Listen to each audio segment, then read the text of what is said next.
posted in accordance with the Texas Open Meetings Act. The following board members are in attendance: Ms. Kronda Timish, Ms. Catherine Sells, Ms. Christy Hassett, Mr. Tracy Miller, Ms. Jenny Prosnick, Ms. Tricia Sheffield, and myself, Angie Cox. We'll start with our discussion items of the transfer policy considerations. Dr. Rogers. Thank you, Ms. Cox.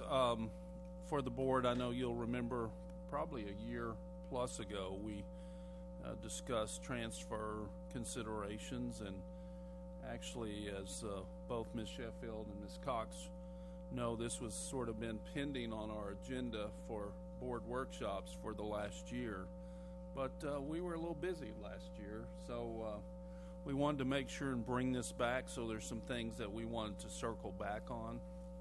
So I'm going to punt it to Dr. Coburn. Okay, thank you, Dr. Rogers. Thank you, Ms. Cox, members of the board, and in the spirit of punting, I'm going to be co-presenting this with Mr. Plunkett here. I'm going to punt this over to him because he's got a little bit more of the historical perspective that he can provide you, and then we'll give you some current information also. Okay. Good evening. We're gonna talk real quick about kind of where we've been and where we're going as far as transfers. We're going to start with the four cornerstones. That's one thing we feel like the transfer policy, when we look at it, is that the transfer policy not only allows us to be competitive and consistent across all of our schools, but also it affects all four of the cornerstones. And it's one thing that we look at when we're looking at where we go from here. So I think we start with that and keep that in mind. The recent changes of the transfer policy really, to me, are all about customer service. You know, that was the one thing I think when I got involved with it 2 years ago, the part that was lacking the most was customer service. And one of the things that we've done to streamline that is the introduction of the online application notification process, which I know people are very grateful for, and not having to be at student services at 6 in the morning in line waiting to get in. By moving it to the Schools and Student Activities Division, we feel like we have constant communication with the principals, so there's really not any surprises with any of the transfers. We know where the principals are, we know what they're working on, we know how transfers are going to affect their schools. And then with the recent addition allowing non-residents students in from non-public schools, we feel like that's just making us more competitive with everyone else in the surrounding districts. All right, the current policy that was actually started in 2012, 2013 with intra-district transfers, we're going to use the same, or we're going to discuss the same qualifications that we had then, which was the 95% attendance, the passing grades, passing star EOC results, clean discipline record, and then only going to campuses that have optimal capacity. The transfers are still processed in the order that they were received, and the timeliness of the transfer is going to be a lot quicker now. So Dr. Coburn is going to give us a little data and then talk about where we are now.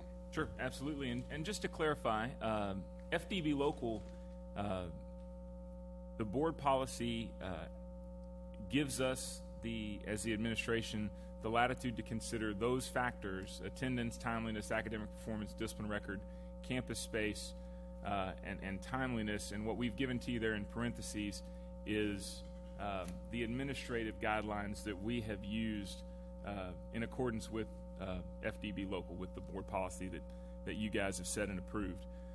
So moving on to some data, we want to give you 2 years worth of transfer data to provide a little bit of context for you. And just wanted to make sure we clarify, this data does not include our dual language transfers. When we say special education transfers, there are certainly students who qualify for special education services that transfer. It's not a limiting factor in your ability to transfer. This doesn't include a programmatic transfer where our decision has said we have to provide a specific service that's only at a specific campus, and then our Spanish immersion transfers. But I did want to make that clarification on the special ed before we moved any farther. Also wanted to remind you that a majority of our transfers roll over, and they are automatic renewal as long as the child is in attendance at the school. So if you transfer into a school in 6th grade and you continue to meet the requirements, that transfer keeps you eligible in 7th and 8th grade, and then you have to reapply when you go to 9th grade. So when you see 1 year of data, understand that that's 1 year of transfers and does not include students who are on their 2nd, 3rd, even 4th, 5th, and 6th years of a rolling transfer. So our actual number of students that are on a transfer is much higher than the 1 year numbers that you're going to see here. So the slide in front of you now is 2016-17, and you'll see processed a total of 1,959 requests, and we broke it down for you by non-employee transfers and employee transfers, and then by level. You'll also see that we're able to approve a lot more transfers than we deny. There is a spreadsheet that we get at the end that shows lots of information on every single transfer request and the reason for denial, and I will tell you that the vast majority of transfers that we are unable to approve are because of capacity at the schools that they have requested. It is far and away the largest reason for denying transfers.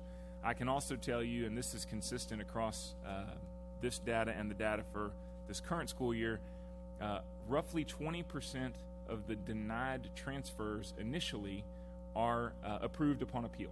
They will appeal to level 2, which now falls into my office, and we'll consider all those factors, and that's kind of what Mr. Plunkett spoke of earlier, where having the Schools and Student Activities Division overseeing transfers gives us that direct link to principals to talk and say, hey, is this an accurate picture academically, attendance-wise, or was something there that we can maybe help accommodate someone? Because certainly we want to be as accommodating of people's requests for transfers as we can be. It speaks to the community engagement piece and being competitive in the market.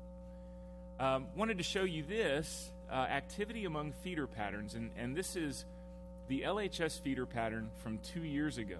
And what you'll see there is that at the elementary and middle school levels, the majority of the students are staying within their feeder pattern, and then some would move into the feeder patterns of Flower Mound and Marcus. Some would move into those feeder patterns of Hebron and the Colony, and we grouped those together for a very specific reason, and that is to show you that at the secondary level, more than 90% of the transfer requests, both approved and denied, are for a school that shares a boundary with the home campus. It's a lower number at the elementary level because the boundaries are much smaller. But what that told us was there's very little movement where someone is trying to get so specifically from one side of the district to another. And those are usually employees that maybe work on one side of the district opposite where they are. So proximity still really matters to people, even as we open things up for transfers, and using LHS because it is so centrally located is a great way just to kind of show that. Now you're looking at some 2017-18 data. One of the things that we wanted to do this year was specifically give you that out-of-district data, and that comes from the board policy that you approved in June, FDA, where we have given ourselves more opportunity to allow folks that do not live within our boundaries to enroll in our schools without getting into a situation where we're competing with our fellow public school districts in the area. And you can see the numbers are very similar. We had a few more requests this year and more denials. And there's kind of an irony around an increased number of denied transfers. The tracking system was improved, and I have to give Dr. Brockman credit for that, even though she's not here, and that she devised a system in which the counting of transfers was happening in both ways. There's a plus every time a child comes to a campus. There's a corresponding minus because they're leaving where they were. Because of that, it created more reasons to have to deny folks based on what they were asking for. But it also put us, I believe, in a position where we had less teacher movement at the beginning of the year than we've had in some other years. So we had a positive come from that for sure. I see Dr. Bonner shaking his head, so he must agree with me on that one. But you see that a huge number of people that come to us asking for transfers. So looking now at administrative guidelines and some of the considerations this is a lot of what you saw in the early spring of 2016. One of those considerations is the requirements that we showed you several slides back from FDB Local, and frankly, the one that means the most to us is using STAR and end-of-course exam passing as a requirement for transfers. One of the things that certainly we've all said we believe in is that students are a lot more than a one-shot test. And certainly there's a consideration there of do we approve or deny a transfer based on a child's performance on a one-shot test. Another thing that was brought to you back in spring of 2016 was kindergarten transfers, and the consideration at that time was, do we continue the practice of kindergarten transfers? And based on the numbers that we're seeing, and again, understanding that we are competing in a marketplace and trying to make sure that we're the most competitive in that marketplace, it's finding a way to make sure that we tell the story of the 40 great kindergarten programs that we offer at our 40 fantastic elementary schools, while also providing those opportunities for people to consider a transfer, even though they may have no experience with any of our schools. Then the transfer process, we're looking at 3 windows for next year: fall, spring, and summer. We, in the past, only had one. A fall window would allow us to accept transfers based solely on the capacity of the school. Is there space in the building under optimal capacity, which you see below, continuing to use optimal capacity? And if there's space in the building, we can allow the transfer. When we transfer in the spring, we do use staff on the campus after we've gone through the staffing process. Principals have worked with Dr. Bonner to determine, do we have space within the staffing formula for the campus. So it's a little bit more limiting in the spring than it will be in the fall. And then obviously we have a lot of move-ins in the summer, and we try to be as accommodating as we can. And we feel like to have a summer move-in window will allow people to really understand what the process is as they're moving into our school district during the summer, so that we can try to be as accommodating and give them good information as well. Change in residence notification, that's something that we're seeing a need to put. Frankly, people move during the summer and they don't always let us know, and it creates a very sticky situation because a student has started school somewhere and frankly they were zoned to a different school, and then you have to make a decision to make about what's in the best interest of the student, especially if it's in a school that we've been denying transfers because we have capacity issues. So we see a need to communicate something there with the change in residence notification. And then obviously continuing to use optimal capacity. We don't want to overcrowd a school because of transfers, and then continuing to allow transfers at no cost to families. Okay, so go back, Dr. Coburn, because this slide is really the interactive part of this part of the. So the first bullet is we'd really like to get your input as far as, do you want us to continue to use the 5 criteria that we have for FDB local, and particularly whether or not to continue to use STAR EOC. So we'd love to hear what you have to say on that.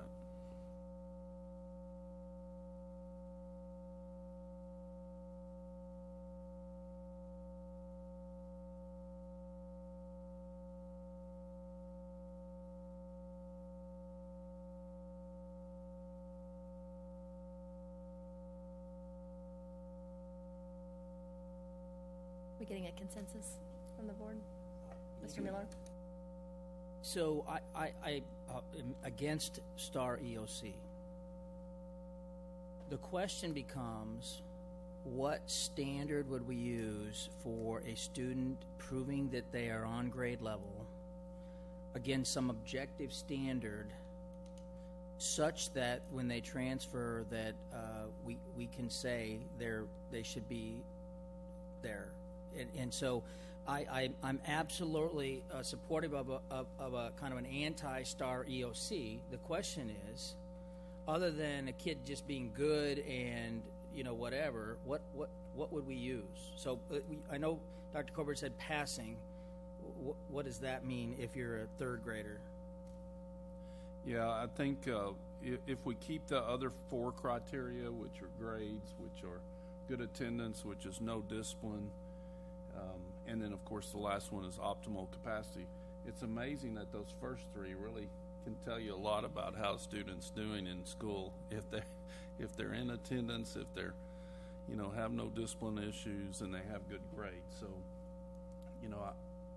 there's no doubt when Dr. Coburn mentioned that a lot of those that come back for second appeals that were originally denied were granted. A lot of that is because the students have taken the second administration of the STAR test and have passed. You know, they initially failed it, so they were denied. They retook it, then they passed, so then they were granted. So, you know, we just wanted to put it in front of you. We believe it doesn't make sense that we're talking about the STAR in a negative way, and rightfully so, one day of a test, and yet we're not allowing someone to go to a school of choice when they meet all these other criteria because of our policy. Yeah, and again, I think there's some merit behind it. One of the things that perpetuates transfers, especially when parents are moving the area and they live in a certain area and they want their kids to go to another school, they look at the website and what do they make their determination on? Scores. And so what happens is, if now we say that passing is not a criteria, then we get in a situation where there will be movement. Scores are not really reflective of anything. Now, if as long as we're saying parents pull up, when they pull up the scores, we are LISD's disclaimer is that we are posting these scores only because the state requires it to, but they are not reflective of the student population at this school. That's really what we want to say. And so, again, I just think we need to think about what we're doing here is making a statement that STAR and EOC is not a good measure. It is not a good measure.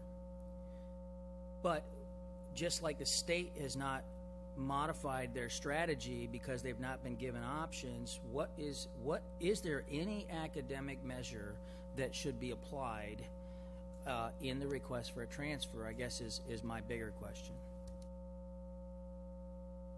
Well, I would just once again say grades are probably the best criteria. You know, this policy was a self-imposed, policy. We created it. And we picked these 5 criteria, and you know, certainly initially the reason why STAR, or back then it was, tax, was part of the policy was because principals were more worried about their ratings for their campus and how unfair to accept 10 kids that they knew were possibly going to hurt their rating. But what we're saying is those ratings aren't accurate anyway, and the system, if we're worried about that, then we're worried about whether or not A to F is a good measure, and we know that at least I don't believe it is, and certainly so I don't know what other academic measure we could add, but certainly before we bring this back to you, we could certainly explore that. Dr. Rogers, if I may, just to clarify, fewer than 2% of our transfers last year were denied because of failing STAR or an end-of-course exam, just to give you guys a sense of number. You read my mind. That was my next question. Okay. On the other one, though, optimal capacity, is that a bit of a misnomer? Because what we saw this year in communications that came to the board were transfers that were not necessarily rejected because of the campus being at optimal capacity. It was because the grade level or the number of teachers, classrooms, whatever it was, were optimal capacity. So this says, it says, where's it at? Continued use of optimal capacity standard for determining space. When we discuss optimal capacity as a board, we generally discuss it in terms of a campus. Downing Middle School has an optimal capacity of 900 or, whatever. Is that language that we think should continue to stay, and as it may be a little bit misleading? And in other words, the benefit to the district would be, you say, optical capacity or availability at a class level. No, you're absolutely right. When we talk about optimal capacity at secondary schools, then we are talking about a 90% of the functional capacity, and you know, they can't have any more kids. There's 810 kids spread out between the 3 grades, 6 through 8 or whatever, versus when we're talking about optimal capacity at an elementary school. If they have 4 fourth grade teachers and they have 88 students already, then they're at optimal capacity. We can't put another 4th grade kid there. So we can certainly look at the difference, you know, looking at it as class. One of the things that Dr. Coburn mentioned as far as our fall timeline, which we hope will help, is by us collecting at least the first set of data in the fall. What he didn't elaborate on is that means we can move staff accordingly. If we know that, hey, 25 more students are going to school A and they're all in the 2nd grade, we can move a staff member accordingly. Now the not so clean part is if 4 of them come from school A and 4 of them come from school B and so on, then it's, you know, it becomes a little convoluted. But those are the types of things that we will work on, and certainly it might do justice to sort of clean up the wording on that as far as classrooms versus campus. And Ms. Cox, I just have one more question.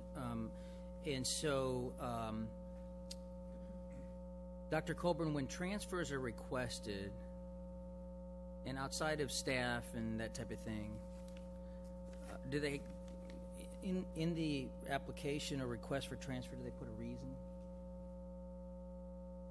There's a space for somebody to be able to say something. Usually the more detailed explanation would come in an appeal, because we frankly don't make any decision to deny someone if they meet all the criteria. If they meet the criteria, we approve the transfer. So we don't need to know the specifics of their situation. We get that more in an appeal. Yeah, and I'm just thinking the reason that the information as to why they're asking for the appeal is important is to understand why we have so many transfer requests. So what we talked about last year in the workshop was taking into consideration that when someone moves into the area or they have a child, that the first year they give that campus a shot. And I'm not suggesting we're solving that at this moment, but that's what we are doing. Most of the time when we get communications, not always, but most of the time, it's around parents wanting to transfer because A, oh, I really like, you know, principal so-and-so, or B, the scores at this school are better. The scores, the STAR and EOC. And so, to me, it's while I understand kind of a protest to STAR and EOC, it's the reason that many cases they're asking to transfer is because of the unfair representation of performance represented in that STAR EOC. So the information about transfers and the reasoning why, which I hear what you're saying, it happens in the appeal, is important. I mean, as we've thought about this last year, I keep thinking about why don't we have parents try their home campus? And forgetting the fact that another sibling might be in the school that's been transferred to, et cetera, because we feel so strongly, right? The reason we don't want STAR and EOC to be a measure, we feel so strongly in our campuses. So rather than just consider the administrative guidelines for why we would grant transfers, would we want not also to take a look at how we endorse, embrace, support, and advocate campuses, at least at some level, so that we get parents to try those schools? Anyone else? So, Ms. Cox, what we'll do is refer FDB Local back to Mr. Crownover and the policy committee to bring forward a revision to that policy, and then we'll bring it from there. So the next one is on kindergarten transfer guidelines. If you remember, and it actually segues from what Mr. Miller talked about in our previous discussion. We had talked about, look, if you're a kindergarten parent, you cannot request a transfer until you attend your home school for the first year. And I was adamantly in favor of that, but I will tell you that, my perspective has changed a little bit as far as kindergarten is the hardest, and this isn't a demographer's report tonight, but the hardest grade to predict. And I'm afraid that if we become too restrictive, all it will do is create less kindergartners. And I'm not for sure that this time that's really a wise thing for us to do. But we'd love to hear your input. I don't know, Dr. Coburn, if you have any other input on that part of the transfer. I can just tell you that the single grade with the most transfer requests is kindergarten.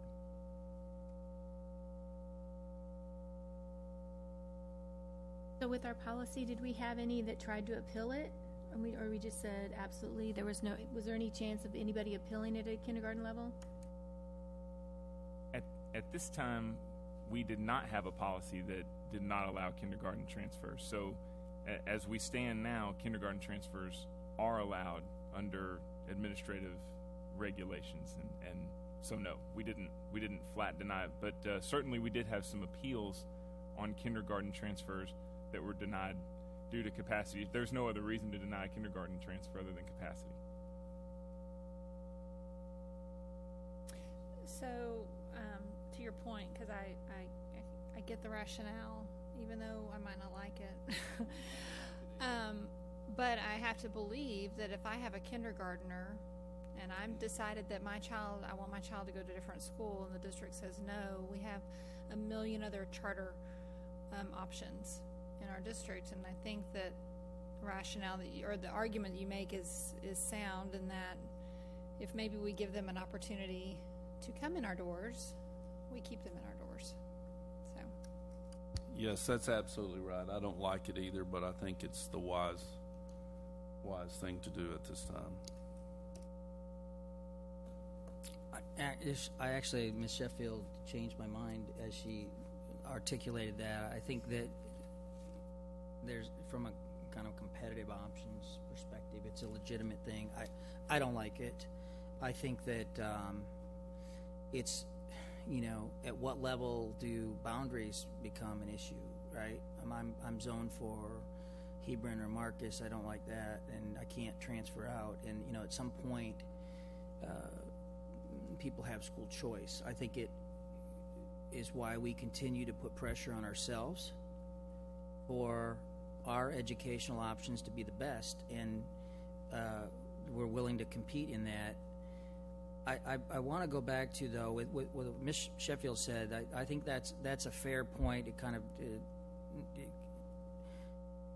might change my thinking again. I don't like it because I want to support our campuses. I just see transfers at the kindergarten level as the most commonplace, and often it happens because parents they start raising their kids, they start having their families, young families, and then as they kind of grow and mature, they want to move into an area, but they've not moved there yet, so they hear that this principal's good, and they move their kid.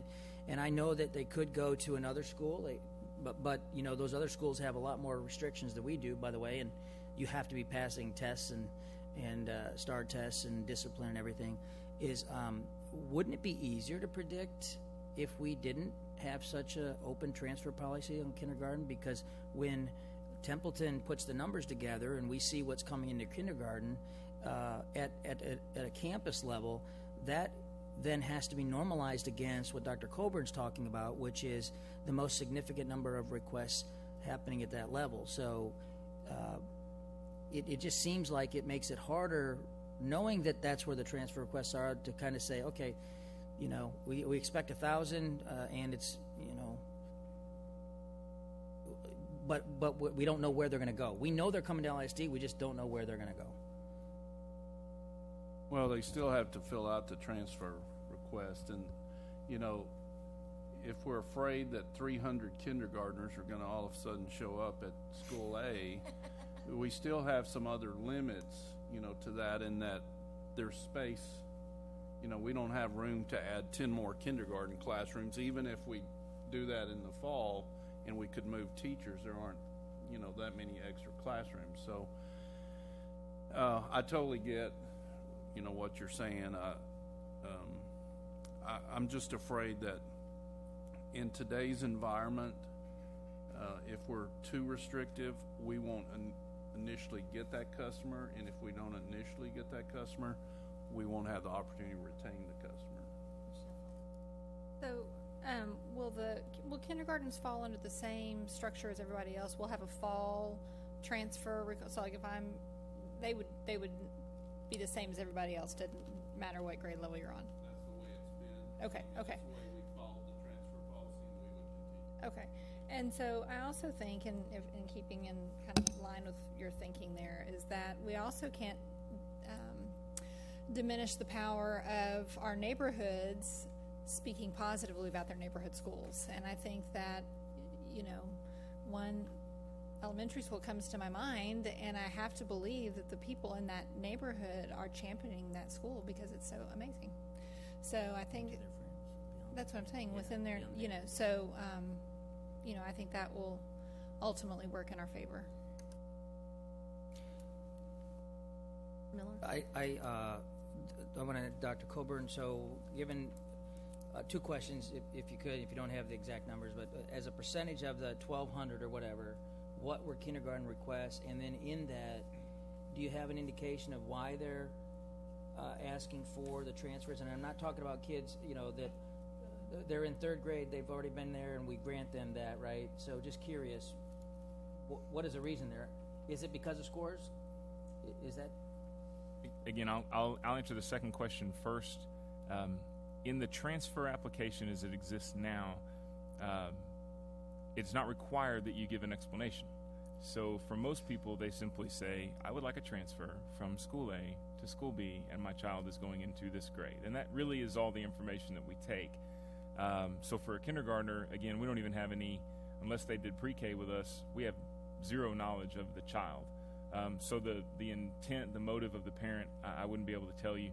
The exact numbers, if you give me by the end of the meeting, I can give those to you for sure. Yeah, that'd be great. And I just, I'll give just want to give an example. That we all received an email this summer for a request from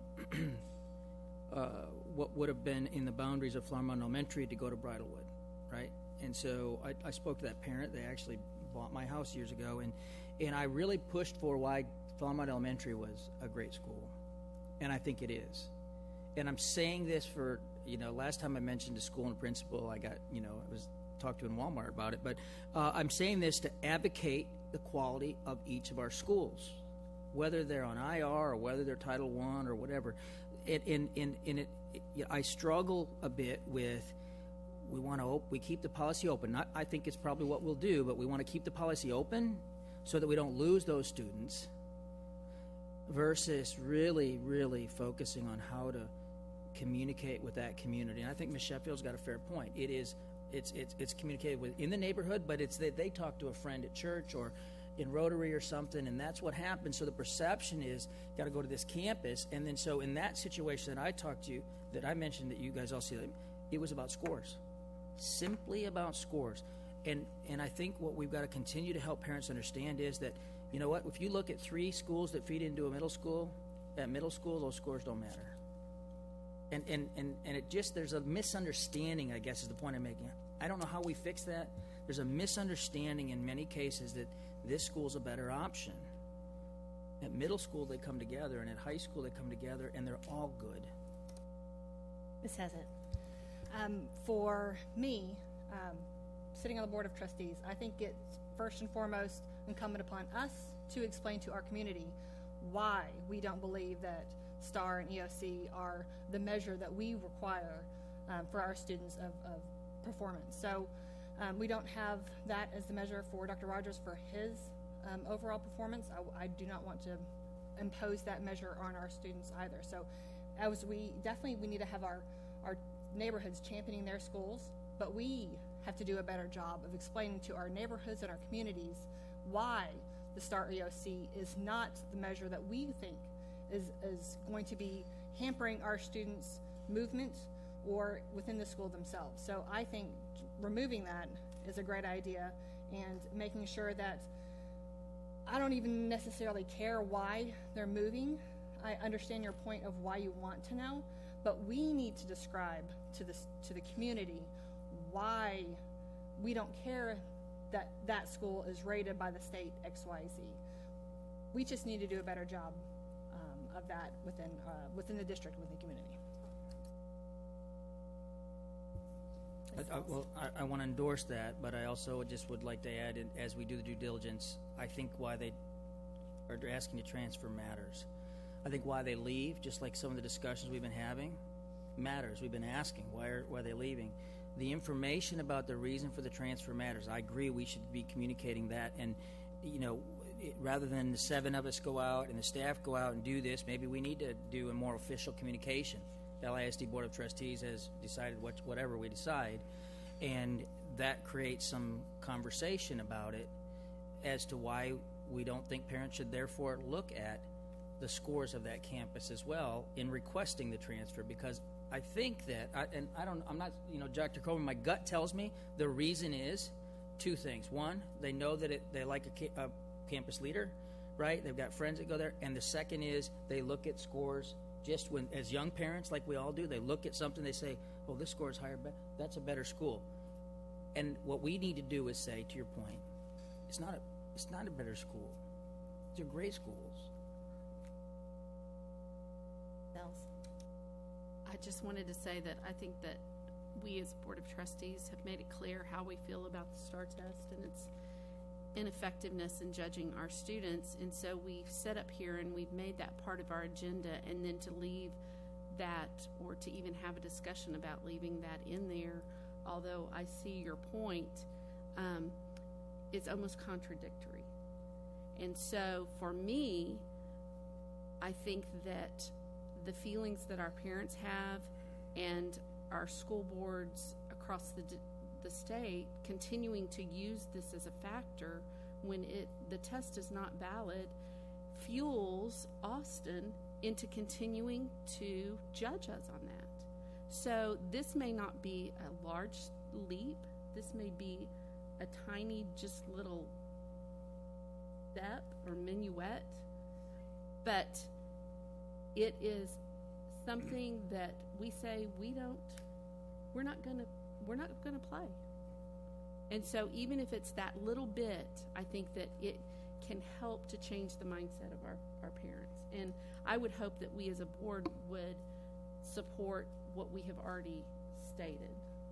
And that's just all. Yeah, I guess I'm past not including it. I would just I say let's take it to the next level then. I mean, let's really be tough. And you know what tough is? Take it off our campus websites. You know what we'll hear? You can't do that. Why can't we do that? Why do we have to have scores on the website? What will the consequence be if we take the scores off the website? So I'm all for what you guys are saying. I'm also an advocate of let's take the next step of courage and say we're so strong, feel strongly about it, we're not even going to put the scores up on there because they don't matter. Mr. Miller, just want to let you know I do have those numbers for you. Last year, 330 accepted kindergarten transfers, 127 denied kindergarten transfers. Ms. Timish. I appreciate the discussion that we're having. I think that maybe, I'm not sure that the website is a piece that's a part of our workshop or talk tonight, but I think we also I think we're here tonight to look at the administrative guidelines for us looking at transfers, and I think one of the positives to look at that is, I mean, how many campuses do we not have? I mean, people are happy with where they're at and they're not asking for transfers. I think with life, sometimes we're so focused on that 5 or 10% negative, we forget to look at the 90, 95%, 97% where people are very happy, they're staying at their campuses, and there's not that transfer. So I do think we're doing a good job with, we have a lot of people that are very happy and they're staying within there. So I just want to encourage us as we're looking at these guidelines, there's still a lot of folks that are very happy with their feeder pattern. Anyone else? I just have a quick question. I concur with my fellow board members, but it is nice. Sometimes they've never even stepped foot in the campus, so they have no idea about the leadership and all the great things going on. So is it possible that we could offer to them, have you had an opportunity to take a tour of the campus? Because sometimes once that parent gets in there, they're amazed of going, I had no idea. I didn't know they were doing these things. I didn't know these electives were offered. We're going to stay here. I don't know, just a thought, because it's perception of what's outside, not really what's inside, and I think they'd be amazed. And great question, and we actually discussed that and can certainly have further discussions. We agree with that thought that, hey, they need to meet the campus leader, they need to walk the building. We know if they do, 9 times out of 10 they'll be satisfied, and so we actually discussed how we could pull that off administratively. So that was a discussion that we've had, and we can certainly bring that back to you. There's no doubt in general, we all know that we have to continue to tell our story, and tell the great things that are happening in each of our campuses. And I appreciate, the support for all of our campuses because they all do an amazing job. If there's any other questions on that, I assume we're still good with using optimal capacity as sort of one of the criteria. That's, remember, 90% of the functional capacity, so it gives us some wiggle room.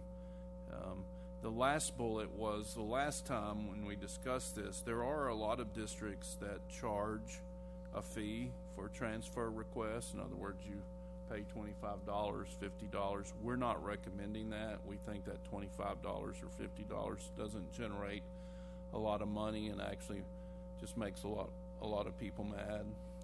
So we're not looking for a generation of funds at this time on that. But are there any other of those items that anyone has any input on? Well, I want to be clear. I'm not for optimal capacity. I'm for a modification. And the reason being, I think it's misleading. So we know that there were campuses this year. We had, Dr. Brockman had some files on her desk waiting to see what would happen with organic enrollment, to see if we would add a teacher, to add a class. Those campuses, however, were under capacity. They were under optimal capacity. So an accurate statement here would be, I think you used the word functional capacity, maybe. Optimal capacity is not often the reason that one would get denied. It's grade level capacity. No, and I promise you, we will adjust the policy regarding elementary schools to take in consideration the classroom size issue that I think falls under that. So the word optimal capacity should not be used in that context in elementary as it is in secondary. So, and really, one of the things we've got to try to figure out is how to even determine a little different tool even for secondary schools. I can move 50 7th graders after the fall deadline into a school, but that really still creates some problems. So we've got to figure some internal things for that. But some of this is alleviated by having a fall application, which we did not have last year, which I think is really what spurred some of the issues that we had with denying transfers to campuses that were below capacity. That's absolutely correct. We believe the fall application will help with that a lot. So, Ms. Hassett.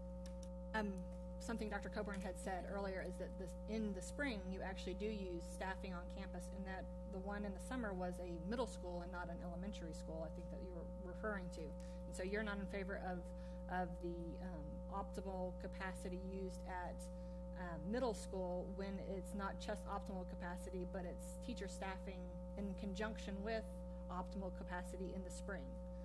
So in theory, we're going to try the fall registration to help guide us to what we need in the spring.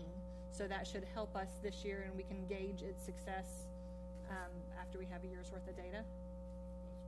Yes, ma'am. And just to, again, I can provide a little context there. These were the schools that were closed this year because of being over capacity. And I'm going to look at my facilities friends out there. That means that there are simply more students, regardless of grade level, situation like that, than optimal capacity dictates for the school. I will tell you, every single one of those schools currently is over optimal capacity. So the projection numbers on that were accurate, and those schools at no point were open to transfers because they simply had too many students, regardless of grade, staffing, any of those things. So it is two different pieces on capacity. Yeah, I want to be clear, because I think this is essential. I'm not talking about the middle school one. I know what you're talking about. I was referring to an elementary school. I think the way to represent this is optimal capacity and or functional capacity, or whatever you call it, because it is not optimal capacity. Optimal capacity is a term that we use when we discuss what is the optimal capacity, 90% of the target of the school. It is not a grade level discussion. So we could say that these campuses were closed because they were at optimal capacity. That's a reason not to allow transfers. But there are campuses that are not allowed, students are not allowed to transfer to because at a grade level, it's staffing. Therefore, it's both. Right, it's not optimal, it's and or. I'm just using functional because I thought Dr. Rogers used that. It could be staffing, so and or staffing. Whatever the wording is, I just want it to be something that's pretty simple. When you read it, they can't say, well, I don't understand that. It's, it's not at I heard you guys had your demographer here and they said it was 900 and the campus at 700. Well, what the problem is, we've got 7 classes at 2nd grade or 6th grade. That's what I'm trying to get to here is the clarification. Yeah, we'll clear that up. Functional capacity is like it can handle 100 people, and optimal is 90% of that 100 people. Okay. Absolutely. Change in residence notification within 15 days of closing contract. Why put the contract in there? Why not just closing? That's a great question. We have lots of people who will contact us. I have a contract on a house. We've put down earnest money. The closing date is 2 weeks after school begins. We'd like to be able to begin in our transfer school rather than have to uproot our child while we move 2 weeks in the school year. And we've tried to allow as much grace as we can on folks when we know that they have a contract on a house.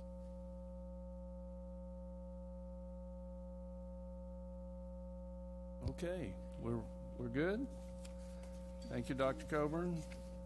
So if there are no further questions, we're going to move to the second part, and we do have Mr. Gardner here from Templeton, and so there's no doubt that this isn't a great, the dais isn't a great venue to look at these large maps that we're gonna discuss. But anyway, and I don't have a clicker, so I'm actually gonna do this part. But we're gonna talk about the next 5. Really, if you'll just click to the next slide, that's all there is. These next 5, and I appreciate the opportunity to bring these to you last week in our smaller meetings, and so we're going to ask them to hand these out one at a time. We're going to keep you on task, really to save you some space. So the first one, if you notice, are Hills of Kingwood, Austin Waters, and please note if we get the thumbs up or head nod on this, we ask that we plan to bring this back to you at the October board meeting, regular board meeting. Actually, the description of what we will bring back to you is in your folder. All right. This has a little historical issue, and I don't want to dwell on the past too much. For some reason, it fell through the crack. I'll actually take responsibility for it. Mr. Ellington, worked for me, so ultimately, some people think that we were looking to blame people, and certainly that's not. It came to our attention last fall. I think it was a great question by someone in our community. We found out not only had we made the change, but we, for some reason, hadn't taken it to the board for approval. And so really, we're just trying to clean up this issue regarding the decision that was made several years ago was a good decision. You know, students from Hicks were split into several middle schools, and so really made no sense. And so the other thing that came out of the item being brought to our attention is it was listed two different ways, you know, on our website, or one place for transportation, another place with our attendance clerks, and so it has allowed us to clean some stuff up. So really what we're wanting to, if you look at, and Rocky, I may ask you to come up, but if you look at the old map, which is the first one, you can see that right above BBO in that area of the hills of Kingswood was zoned for Griffin Middle School. And if you look at the new one, which is actually what we've been in practice with, not doing a great job of the practice part, but that area is zoned and for Arbor Creek. There have been some students that have been, because they were sort of caught in the middle when we caught this, going to Killian, and so we certainly made sure that they could finish the school that they started. The other part is the Austin Water section. So I don't know, Rocky, if you have anything you want to point out on that, or certainly board, you know, we want to answer your questions on that. Can you use the mic, please? I'm sorry, so we can, thank you. Sorry. I will say that just everything that we brought with you tonight in paper copies, Forrest from our office is here as well, and we have it electronic too, if you'd want to bring any of it up on the screen and look at it bigger at some point. Anything going forward. Right. I don't have any comments to add to what you're looking at. So, you know, unless there are questions. Does anyone want it brought up on the screen, the board members? Sure. Fell through the cracks. I want to know what processes or procedures we have put in place so that this doesn't happen again. Great question. First off, you know, I think most of the time, you know, the 99% of the time that it hasn't happened, I think is good. You know, right now we're sort of in between in administration. We don't have a Mr. Ellington or a Dr. Brockman, and so those are some discussions that we're having regarding. So right now you're looking at Dr. Rogers and Dr. Coburn as the catch-alls for boundaries. Certainly in the past, and this may or may not have been before your time, Ms. Prosnick, but there was some discussion that when we have discussions about boundary adjustments, we just defer to demographers. They make all those recommendations. Those were discussions that the board has had in the past.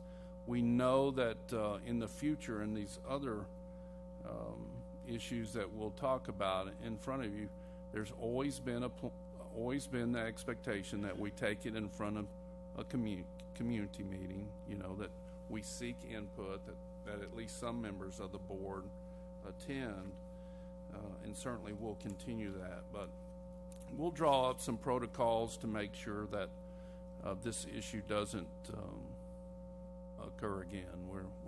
We're not thrilled with it occurring. Bottom line is we're here to get it fixed. So, but this has never happened before, correct? I mean, have we ever had an instance, in your knowledge, in your 30 plus years of being in the district, where we've had an instance of this happening before? Yeah, not that I know of. Please understand, I've never, you know, before the last 5 or 6 years, I've never been the first person to deal with boundaries, but you know, we have spent some time trying to get the historical basis of all of our boundaries, working back to 1990, and so that's the first time I've ever seen that done. So those are the types of things that we've worked on, even in the last several months under Dr. Brockman's leadership to try to make sure that we don't have this happen again. So I'm not aware of it, but you know, I there's guess my- always some outliers. Right. There's no But I guess doubt. my point was, it's not, I mean, this doesn't seem to be a recurring problem. Not that I'm aware of. But all I'm here, and the reason I put it on the agenda is we'd like to get it fixed, and we'd like to get it ratified by the board at the next board meeting, if that's what you choose to do. Currently, I do want to state that none of these students, the students that where you want to move them to make it a pure feeder pattern for Hicks to Arbor Creek, all those students are currently attending Arbor Creek now. Am I correct? With the exception of those few families. With the exception of those that we made the exception that were already attending Killian that weren't caught because of the two miscommunications between the attendance clerks and the way it was posted for transportation. But it's my understanding that that's correct, that the rest of them are attending Arbor Creek. I think that practice started 2 to 3 years ago. Miller? So I just want to understand, so we've identified that there was an issue of just being there's a practice in place.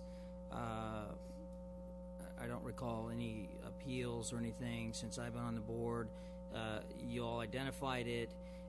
It needs to go through formal action. You're bringing it forward to us to ratify an existing practice. Appreciate that you all found it and are addressing it, and it's pretty straightforward. Is that? Yeah, it really is. We just need to get it fixed, and that's why we're bringing it to the board to get it fixed. Dr. Rogers, have there been any complaints from the parents in those two areas? No, I think originally, and I don't have the luxury of having Dr. Brockman here, but it was brought to our attention, I think, late last fall that there was some inconsistency, and that's really what, and I appreciate that. You know, we can't fix it if we're not aware of it, and so that's really what led to the discovery of this, and there were some complaints at the first of this year regarding some students that lived in that area that go to Killian because they were sort of grandfathered to continue there, and there were some issues. But that was worked out very quickly, and actually Dr. Coburn called those parents, I think, to make sure everything was okay. But really, in my opinion, it's time to move on. Any other questions? All right. Well, we will bring that back to you in October. So, Forrest, if we can get the next set. The next set, and if you look back there on the back row, which is not very far, Ms. Heinzman's here, so we appreciate her being here, because this does. Oh, that's not the right one. I need the Central Elementary, College Street. Let's go by the order.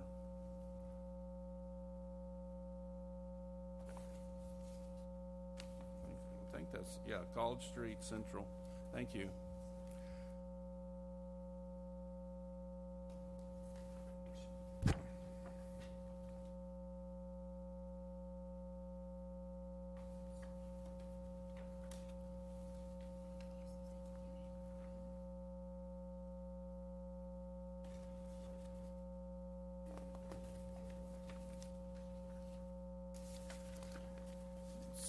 So as they're passing these out, let me explain to you what you have, and I appreciate Templeton providing these. You have the front is the actual map as it is today, the boundary for College Street Central, and of course what you can't see most of, but it is included, is Lewisville Elementary. Then we are providing two options, option 1 and option 2, and then they've provided after each option sort of what that does regarding enrollment sizes, and even lists percentages of economically disadvantaged students and the number of bilingual students. And then at the bottom, they provide the current enrollment. And so, if you remember, as we build a new elementary school on Mill Street that will replace College Street, the existing College Street, we're trying to balance the enrollment at Central, College Street, and Lewisville Elementary. And so that's really what these options are. If you looked at the existing map, it wouldn't make a whole lot of sense that we build the future College Street where the star is on the front map, and yet if you lived across the street, you'd have to go to Central, you know. And so you can look at, there's option 1 and option 2 regarding how much of Central's zone or boundary we take in. Dr. Rogers? Yes. Sorry to interrupt you. That's fine. I just want to maybe explain a couple more things in the packet, because all the packets are going to be the same, so I want you guys to not get too confused.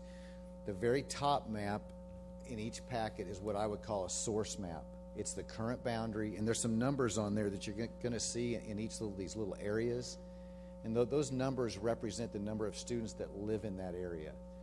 You'll see two numbers. One will be larger than the other. It's an attend and a reside number. You know, kind of, you guys were talking about transfers tonight. The smaller number would be the students that attend there and live there. The bigger number would be the students that reside there, but they might not be that. So there might be more students residing. So if you see a number that's, say, a 50 and a 40 within a zone, there might be 50 students that reside there, but only 40 that attend within that zone. So that top map in every packet is what I'll call a source map. Now you also get reports, the reports that Dr. Rogers was referring to. There's one in attend, I think it says attend on the top of it, and one that says reside, correct? With each packet. That's correct. So I wanted you guys to be aware, so you could, and this is so you understand what the enrollment would be if all the students that live there went to school there. That's the reside one. The other one, the attend one, is based on current attending patterns. So we allow those attending patterns to remain the same. Okay? Clear as mud, right? No? So Rocky, whenever they look at draft option 1 reside grade report, if we did option 1, the potential enrollment at the 3 schools would be 733, 710, and 753. Right. So it would balance. Right. Now one more caveat. This was based on your 16-17 enrollment. Because we had to start this process in August, we have not, getting a solid geocode and new data and updated and rolled forward is something we've just now been working on. So again, that's why we put the current enrollment at each of those campuses on each of those pages, so you'd have an idea what it looks like today. So all this data is based on last year's student data. Okay, we're still about, but the enrollment at the bottom where it says note is this year's. Okay? And this is just the first packet. Bunch of numbers. So there's only one student in pre-K at Lewisville?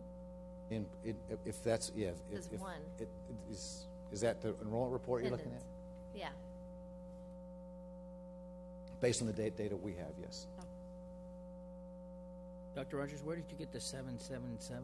Is that on this map? If you look at the reside report for option 1, and you go down the column that says EE-5, you'll see 733. So if we did option 1, there we go.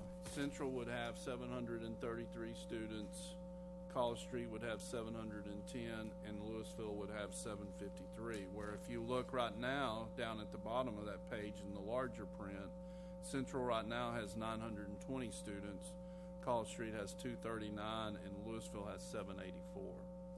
Does that make sense? Yeah. What is the optimal capacity at those elementaries? I thought it was. Did we put a capacity column on there? I believe there's a capacity column. Where? Oh, Thank you. With the capacity at the top. Thank you. That is the optimal capacity. They're only using the optimal capacity. Yeah, what's provided to us by the Yeah, yes. we only provide that to them. Good question. So central, with that drop in central, what do you? Yeah, you have to remember that, and Dr. Rapp can help me with this, but about 300 of the students that go to Central Elementary go there because College Street doesn't have the space to provide dual language program to those kids. So those are, those students are really 300 of them, 250 to 300 are actually College Street students that aren't going to College Street. Yeah, I yep, get it. But when you talk about dropping the population by about 35 to 40%, there's a lot of facility there. Do we plan to do anything with that facility? Great question. We will come back to you at some time in the future with some potential uses of some of the facility that's vacated. So let me should have been a little clearer. What we're asking for you to do, we're not asking and not planning to put this on the October board agenda. We're asking if you want us to just proceed. Normally what we talked about last time, and I don't use the R word, but when we talked about boundaries the last time, we had talked about really bringing boundary adjustments to the board after public hearings, those types of things in early fall. We have plenty of time. This school, the new school, will not open until, August of 2019. So, we just want to put it on your radar, start to hone into what we want to do to where we can bring it back to you a little more formally and then take it to the public, have our hearings, and then bring it for final approval to y'all. So, I just want to be clear. So you're looking perhaps for final approval to be a year from now? Yes, unless the board wants to have it sooner, a year from now is plenty of time to get it done. And yet, before we brought it to you for final approval, we would have some public hearings and so on. So, any issues with the two options, or what I guess really the process of what we're trying to do with the options? Any input into that? No, I really appreciate us looking at getting a balance with College Street, Central, and Lewisville. And I know there's been a lot of work going into it, but Central does not need to be, we know having 300 of College Street students. So I appreciate this. Anyone else? We're good? It is. And I'd also like to say that I appreciate that you're bringing it forward now. We can have more community discussions, so it's definitely not a surprise or a gotcha. We want to make sure that the process that we have is a solid process with community involvement without the disruption previous. I might add that we can update these reports with 17, 18 student data within the next few weeks. And if we do this next year, a couple weeks later, we can actually have the 18, 19, we'll actually have 18, 19 data to look at when we're taking it to the public. We just have to have a few weeks beginning of the year for things to settle in, for us to do a geocode and to get there. we might, Rocky, try to have it finalized and have the board approve it in October, which would give us would give us time, before that to have and then to plug in the most recent numbers before we ask for final approval from the board. Yes, sir. Okay, so One more question. Do you see both of these? I know you're presenting options 1, option 2. Do you, does leadership have a preference for one? Do you see one as more optimal than another, or are they truly just two options? They're that really- both could work. they're really pretty close. We also have to remember, and I should have given this disclaimer up front, that if the board so chooses, as we have in the past, where you grandfather in even when you make boundary adjustments, you grandfather in existing students and so on. It really takes 3 to 4 years before you finally see the numbers that are on this piece of paper. So it's not going to happen overnight that we, have you approve the boundaries and it's automatically, perfect 700, 700, 700. So, I tell you what, when we bring it back to you, we'll give you a recommendation. Right on this one, it would be option one, but both of them are really pretty equal. Dr. Rogers, could I add a piece to that? Could we also have a busing schedule to see if there would be an additional cost? That's a great question. If we picked option 1 or 2, if we would have additional costs for busing? That's a great question. I actually, I don't believe it will, but that's a great question for us to at least check. Okay. So let's.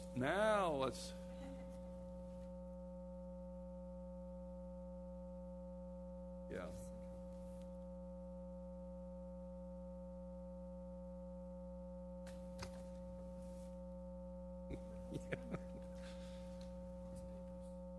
Thank you.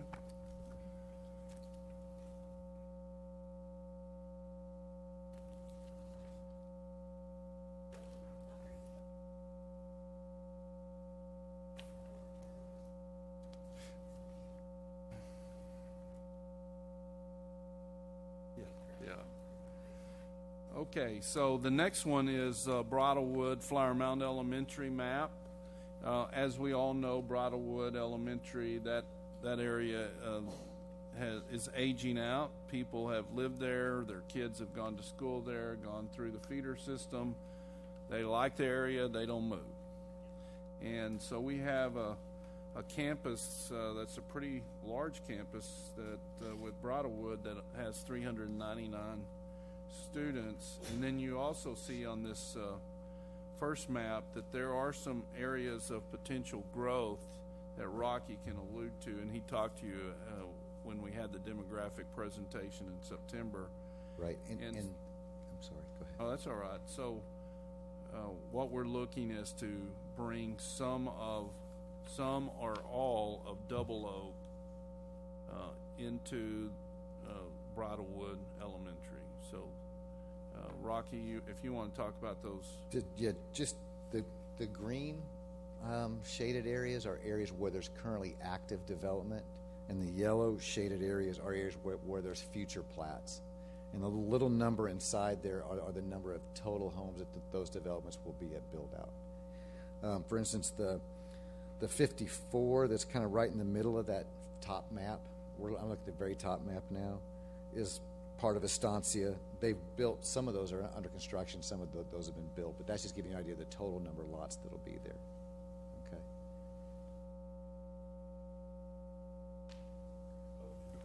So after we discuss this, you can look at option 1 that takes in part of Double Oak.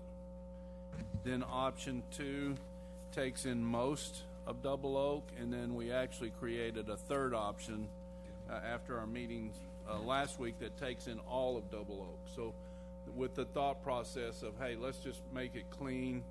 If you live in Double Oak, that's the elementary school you go to, And so that was the thought process behind that. If you look at the numbers,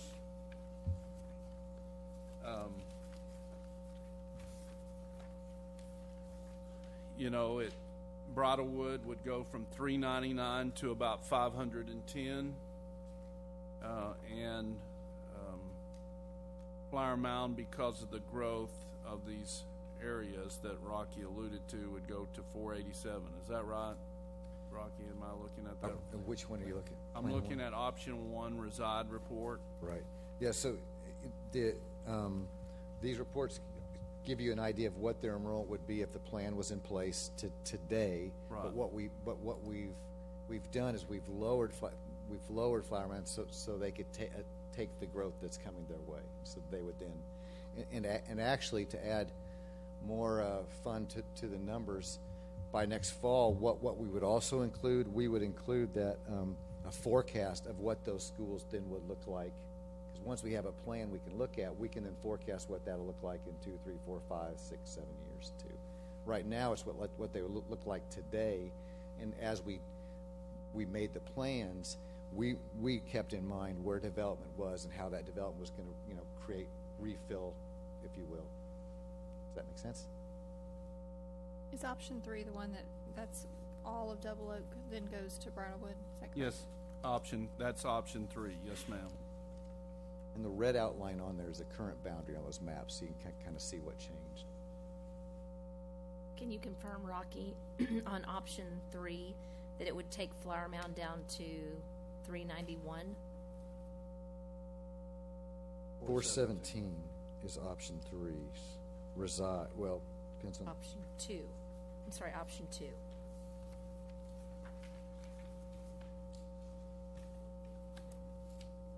that is what they project.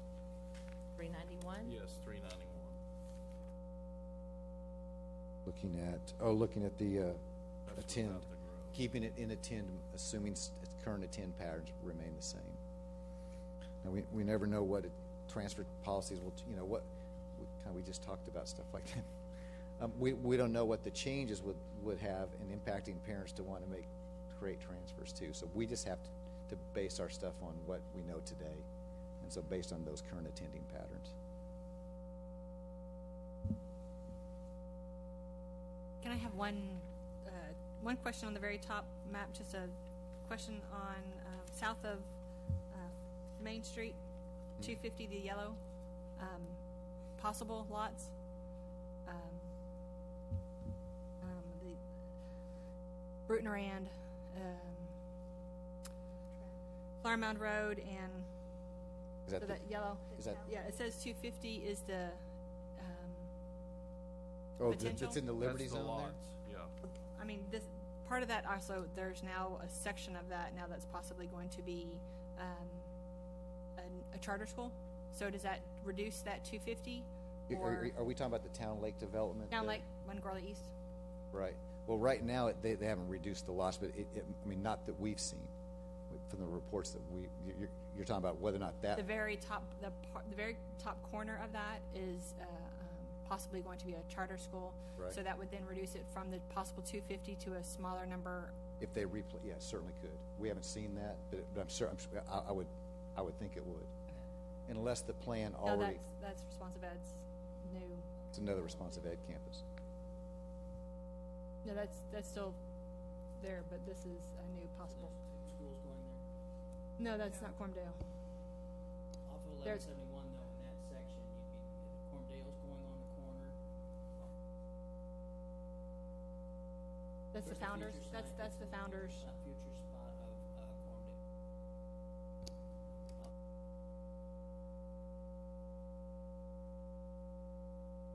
It could be reduced, yes. We would get that number. Would. So really what we're asking, once again, is just sort of a thumbs up, thumbs down, that y'all want us to proceed with considering these boundary adjustments for these two schools, or no, let's not mess with Bridlewood, Flower Mound Elementary, which is okay too. That's really the purpose of tonight, to give us some direction on how to proceed. I'd be curious once we hear from the community. Sure.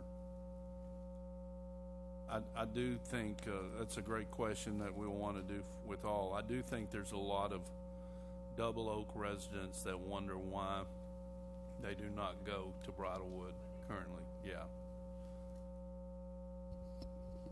Yeah, I think we should hear from the community. I think you'll get a lot of support from Double Oak, and you might see a different response from Bridlewood.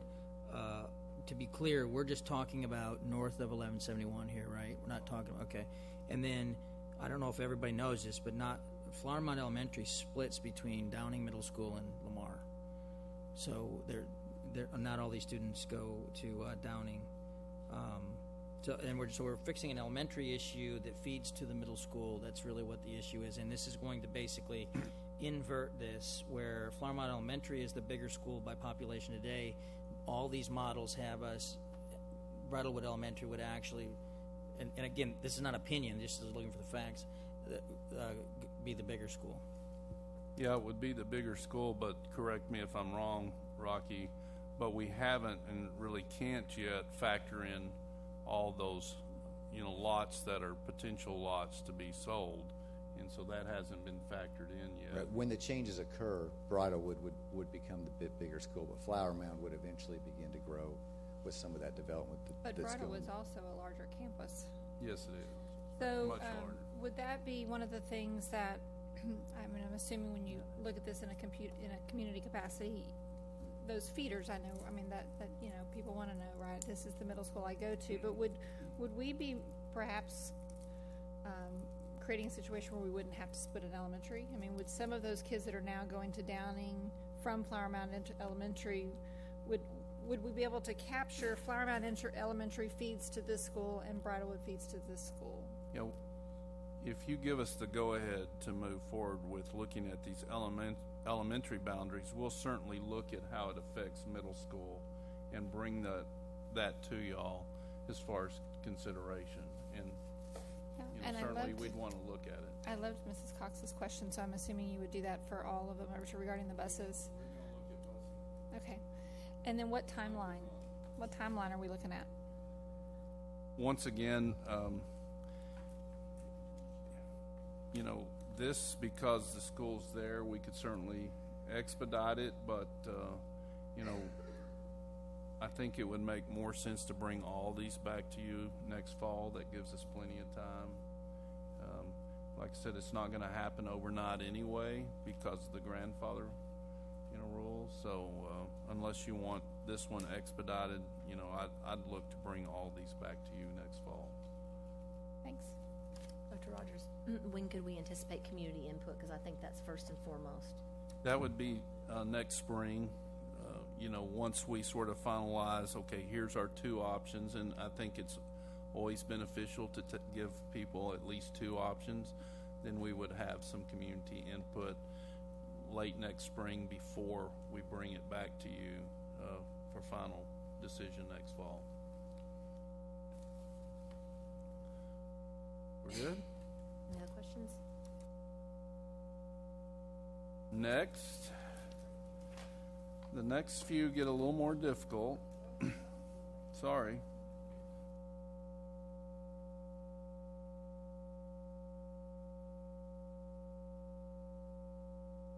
It's Bluebonnet, right? Okay, huh? Yeah, the last. Okay. And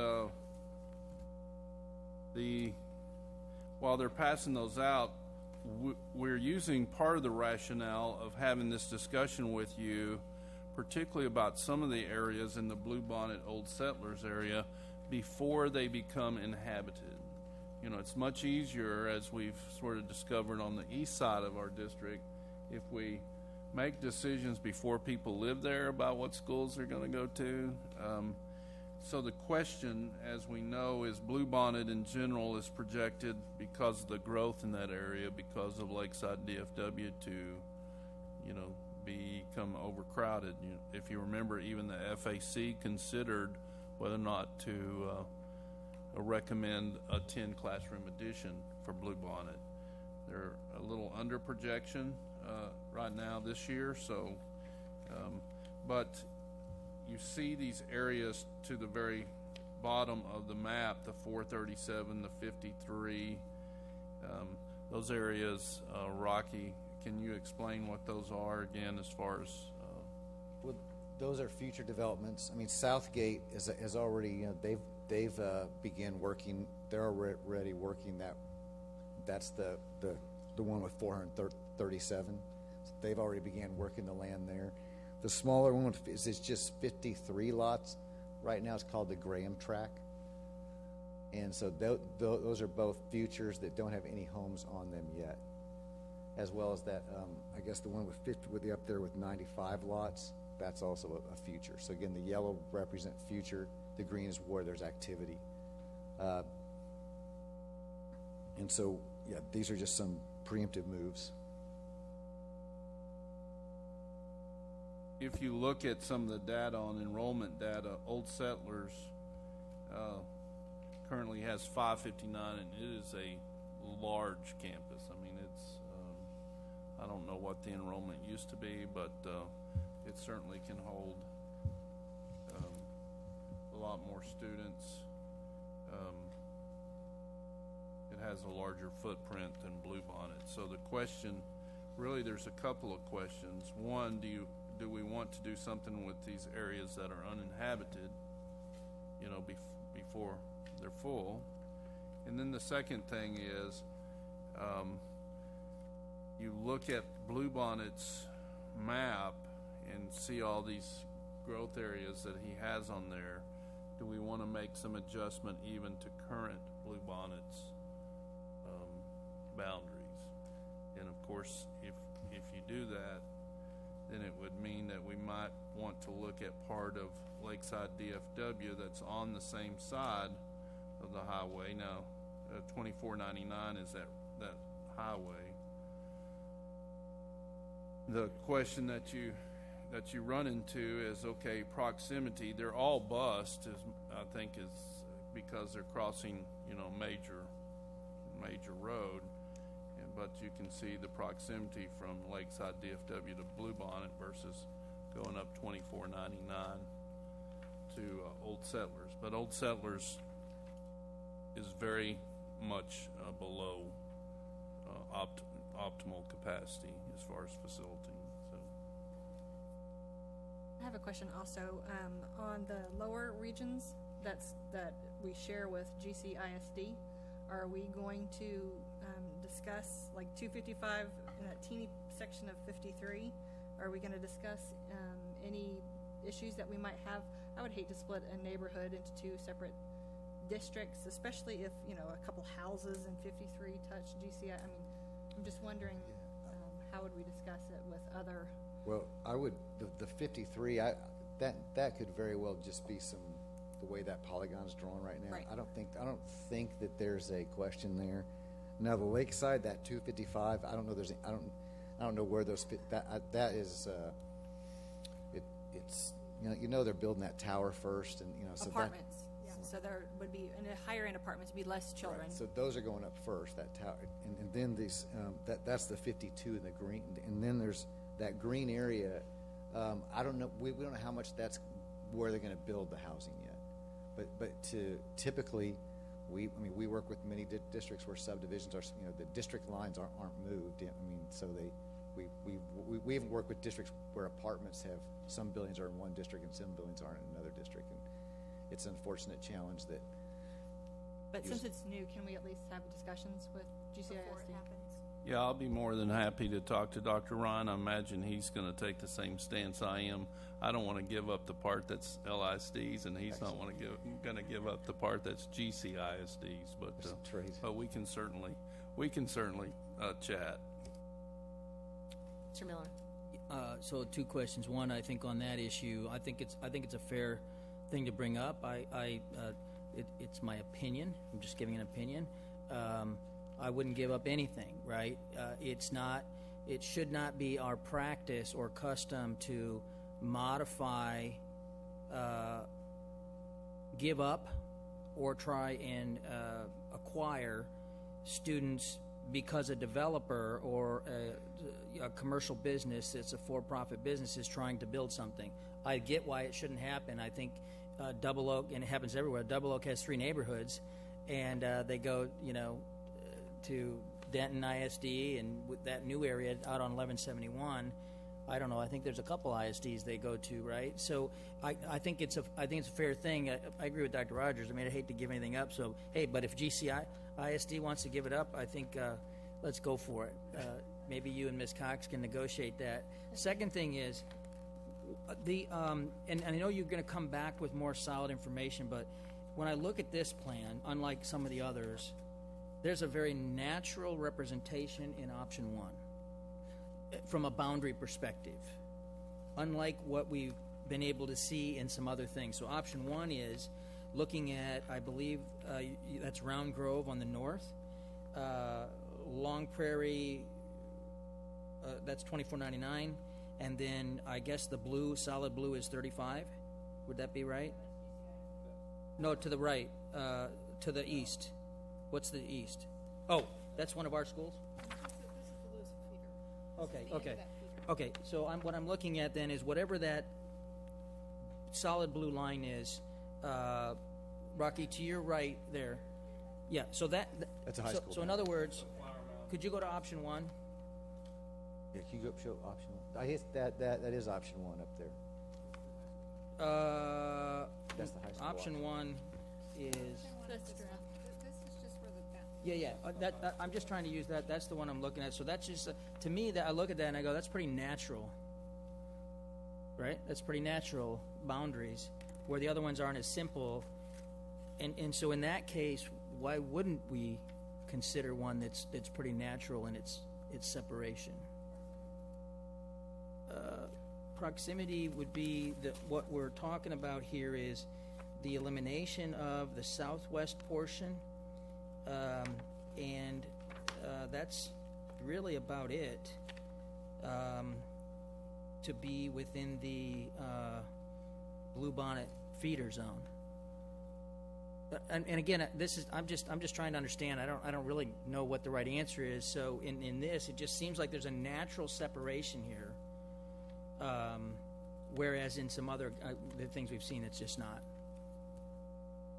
So, okay, well, I'm sorry. Yeah, I mean, if you look at, it's, you're absolutely right regarding the natural part. The hard part is that Lakeside DFW has been, zoned initially to Bluebonnet, and to change that, I promise you, we'll have some community input. Well, they can go. So, I mean, I would say you absolutely want to move while there's no one there, because that just makes the most sense, because people don't get attached to one school and then they have to move, because you'd be doing it within a relatively short amount of time.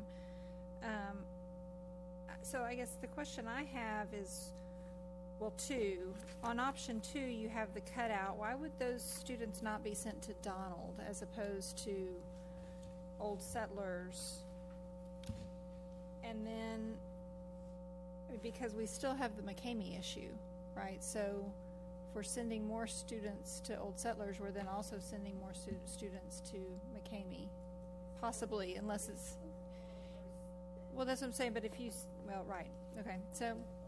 Yeah, a great question. The reason why we chose not to send more to Donald initially is because of, since we're creating the elementary STEM academy, we Okay. want to have space for people, for students from other areas to hopefully transfer to the STEM academy. And to add to that, one thing we considered too was that middle school boundary. If they went up to Donald, then the other students in Donald are going to a different middle school than what, Yeah, no, well, I would so they'd be moving middle school as well. It's just, so you're saying if we send them to Donald, we would then also send them to Forest Ridge? or they'd be Forest- split, or they'd be, Well, right, but, okay, I see what you're saying. You're absolutely right that we don't need to be sending more students to McCamey. Right. You're right about that. Can I piggyback off that? I think that's a great observation, and I guess the Forest Wood thing would be an issue. One thing to remember is back to. Are you laughing at me? Because I know you would. I don't know, Ms. Sheffield, if you're on the board, but back when there was discussion about Copper Canyon and some elements, taking some pressure off of Briar Hill, the fundamental parental debate was not wanting the buses to cross 407. That's an interesting one, because the buses traverse down 407 for Highland Village or Heritage and Briar Hill, but they didn't want them to cross, therefore, because we were going to, the district at the time was going to alleviate some Briar Hill and put some kids into Downing. That was an issue. Here, the issue here, I actually like that idea that you're raising, but what probably would come up, because when you look at this road now on Round Grove, you're talking, is it 4 lanes or is it 6 now? 6. So it's actually wider than, albeit not as busy as 407. So those are just things, Dr. Rogers, and I don't know, maybe you guys could help with TxDOT. I mean, I look at crossing Round Grove differently than I look at crossing 407. Okay. Right? If I was walking across my granddaughter, it'd be a little bit different. You're talking about crossing that or 2499. Well, actually, I was thinking 407 when they didn't want to go from Briar Hill, they didn't want to cross Copper Canyon. Yes, okay. I just see them as very different streets. So I'm not saying that it's a valid argument that this is a very busy street, but it is a big street. So I'm just thinking, when we get to this point, looking at traffic flow or something like that, thinking about when this comes to the community, what has happened in the past, relative to objections about boundary considerations, I think that's one where we should consider it. I like in fact, no disrespect to Bluebonnet, please don't hear this, but I think it's very fair to say that Bluebonnet or, you know that's, right, and Donald, both good schools. Sure. So what we're talking about is the kids go to this school or that school, and they're both, majestic schools. What's that? Oh, no, I totally agree. But I'm talking about, it's in this case, if you were to say, you cut this off and go to Donald, that's all I was saying in that comparison. I agree. Hey, listen, I'd send my grandkids to any one of them. I think they're awesome. So I hope nobody took that the other way. I was just saying. Dr. Rogers, I would have a concern with option number 2. Option number 2. My only concern is to maybe clean cut it a little bit. I sure would hate to cut a drive and a court when you're in the same neighborhood and it's a community like we were talking about. You're splitting those kids up that are in the same court and drive, just to make that a little bit cleaner if you're gonna cut that. Yeah, we can We have a absolutely do that. There And would be a so- way to do that. There would be a way to clean that up. So they can fix that. So, really, from the discussion I hear, I mean, it sounds like we at least want to continue to explore some options on this, particularly in light of Ms. Sheffield's point that if nothing else, let's fix those areas that are not inhabited right now and get them set. I mean, does that? Yeah, would it be a lot for us to do just that? No. I mean, could we do this in 2 phases? Yeah, we could do that because there's no reason to have any public hearing because, I mean, we could still have a public hearing, but there's no one living there,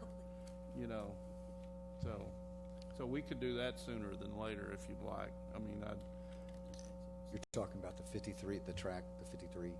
yeah, getting that moved. the ones down at the bottom on the south of Are we 24. really expecting 437 sites Southgate. on Home sites? Southgate? Yes, ma'am. Okay. Well, Jenny had a great point.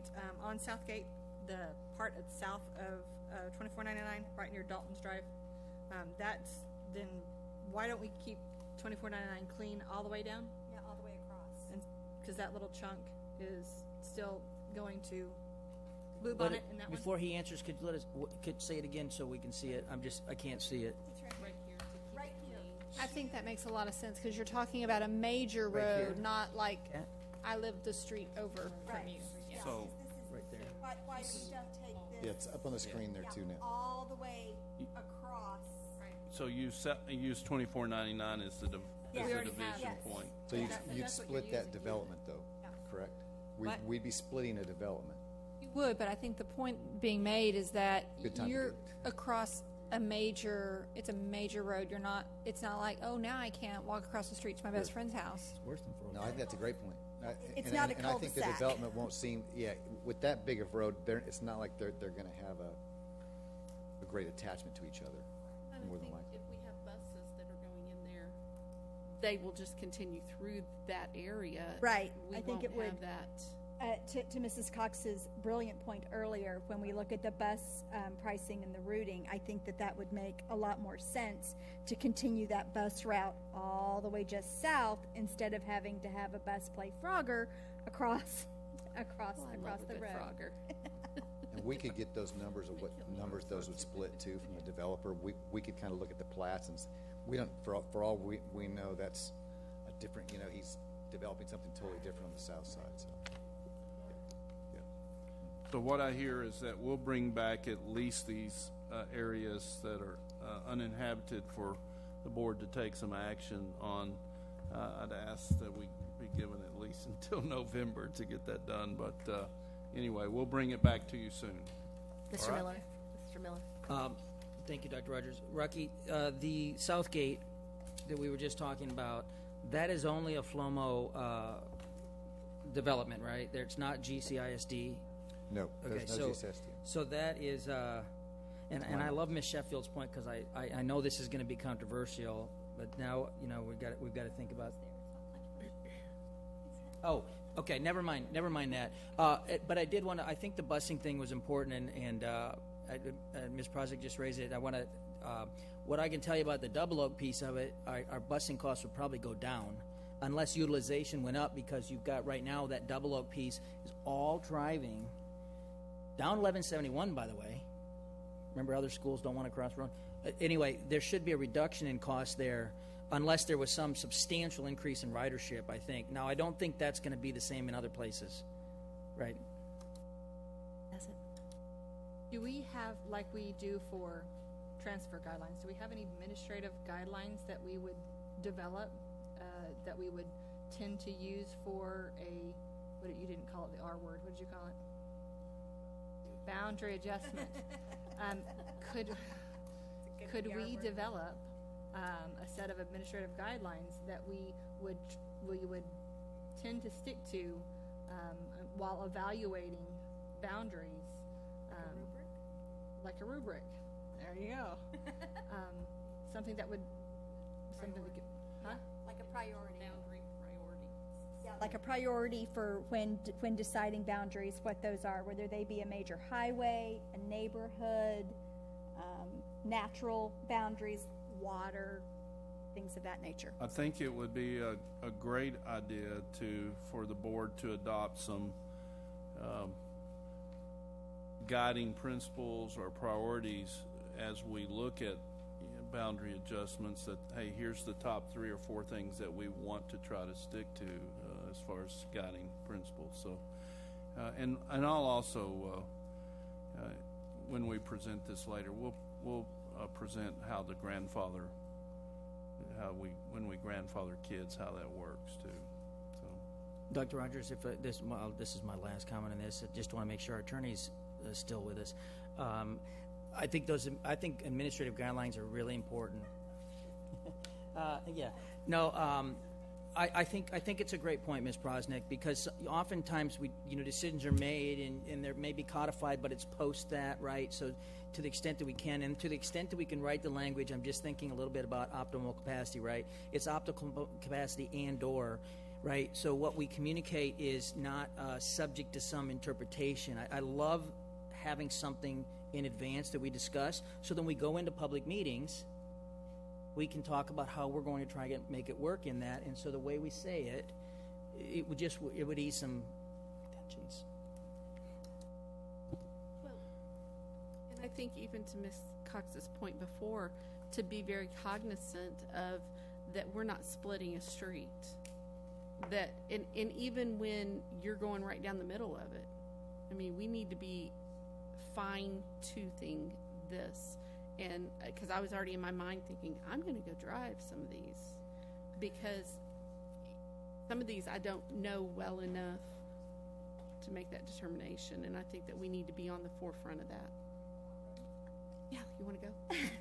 I think it's about heading off a problem before it starts, and I think if we have guidelines as a board to say that we use major roads or whatever we decide our priorities are, I also think it's then helpful when we are looking at adjustments to see where those where those adjustments are in line with what we determine to be our priorities.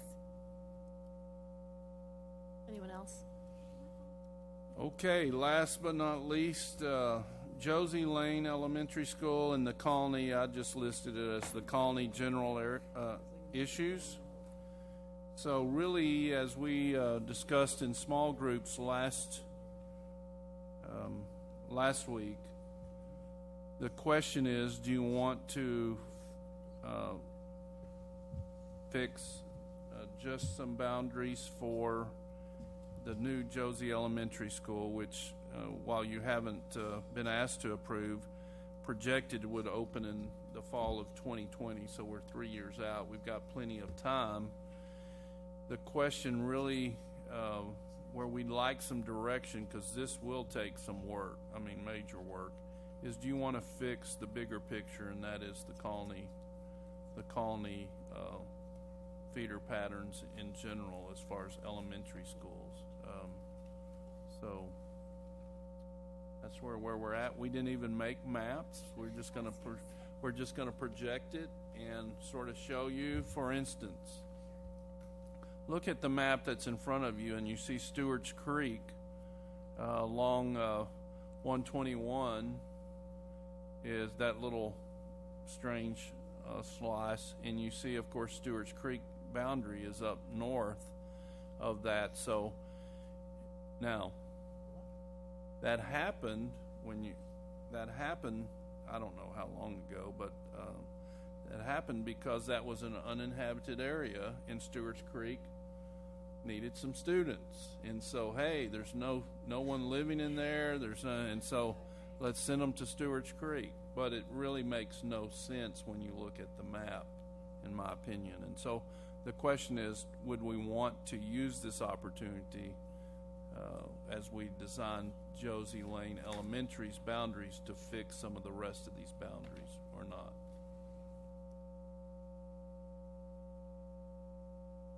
Yes, Okay, using the new meeting's board over. guidelines.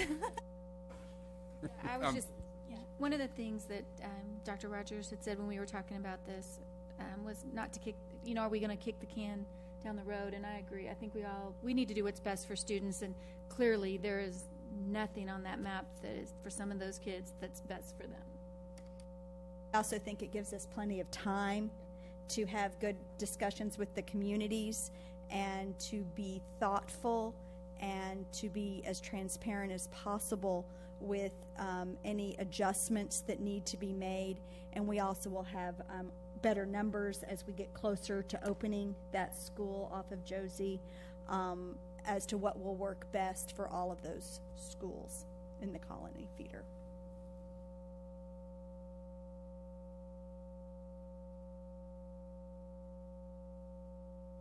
Ms. Sells, do you have a question? Yeah, just they can change. Yeah, so, what you're looking at now is how they look right now. So, Forrest, if you don't mind, would you mind turning the high schools off for just a second? Make it as clear as possible. So, the red outlines are the current boundaries, and then the colors are the same. So, even Owen and Tom Hicks are very similar. So this is what the Peters Colony section that's down here, that the school's up here. That's a split. Morningside's a split. Stewart Creek's a split. Camey's a split.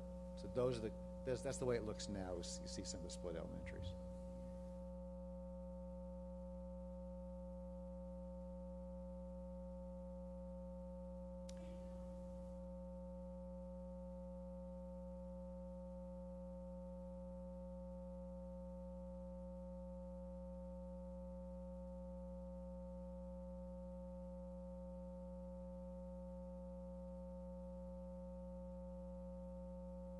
Oh, he might have had that turned on. Would you turn the killing?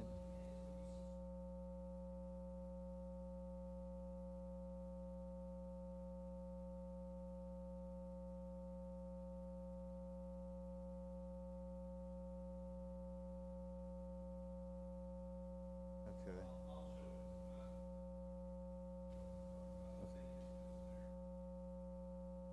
With the way, at this line here?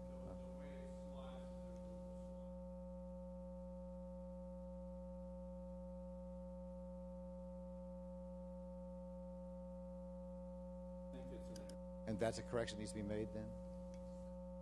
Okay. Okay. Okay, we'll fix that later. We'll look at that for us. Thank you. So I think what I heard from the majority of the board is that that we would like to proceed with trying to fix it, and as Ms. Prosnick said, we do have plenty of time. It's not like we have to rush. It will take some time to get this fixed. I mean, this didn't get here overnight, and so But are you proposing waiting until that new elementary school opens to do all of that in one fell swoop, or would you be doing some of that in advance because the colony feeder pattern really needs it now? And you also will then have development in that area. Is it not in our best interest to make those boundaries clear at the get-go, kind of to the same idea that we have, like when we're looking at the bluebonnet feeder? We've got a lot of areas that are in development right now. If you wait several years, then you have people that are living there, and you just create more angst. Yeah, that's a great question. I see this issue as probably a 2 or 3 phase type problem solving. I mean, I don't. And so we could certainly try to solve at least the phase 1 by next fall. And then, we wouldn't have to solve all of the New Josie Elementary School because it doesn't open for 3 years, next fall. But that would allow us to fix some of the pieces and then maybe massage and fix the rest of it the following year. Because we want to have it all set the year before the new school opens. So we really have 2 years to get it fixed. Most of the new development is on the south side here, so it'd all be in Josie. It would all be in so it Right. would there wouldn't be I don't know if there's a need to move it now, but certainly we could maybe look at some stuff up here. Yes, sir. That notwithstanding, because that's probably important in this, but I would agree with Ms. Sheffield to the extent there's something we can do now, and to the extent there's something we can communicate that 2-3 years out, this is what it's going to be in our current thinking based on our current procedures, or what did you call it before, processes. I think it just is really in an area like that that's getting a lot of growth, with a lot of businesses. The nations are moving into Plano, Frisco, right? I mean, just really people from around the world. So as they know that is coming, I think the more we can indicate that, the better we can. Knowing that we can't do it all because if we do something immediately, it has an impact on those current schools. But knowing what's happening in a couple years, I think is just a good way of, I think Ms. Prosnick said, or Ms. Hassett, just kind of communicating with the public that we're doing these things is a good one. I think what you're saying is hey, let's provide some context to the public as to why these things are either happening or going to happen in the future. So absolutely, I agree with that.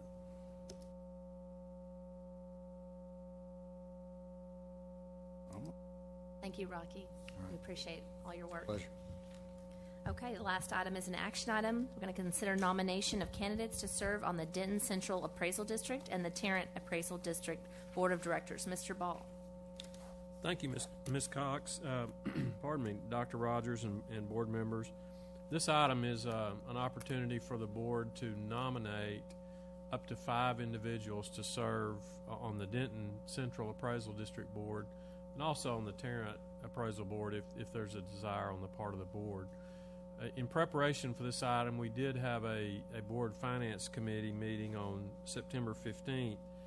And at that meeting, we discussed the background of this and the process and maybe some strategy about how the board would cast their votes at a future date. But tonight is about the nomination process.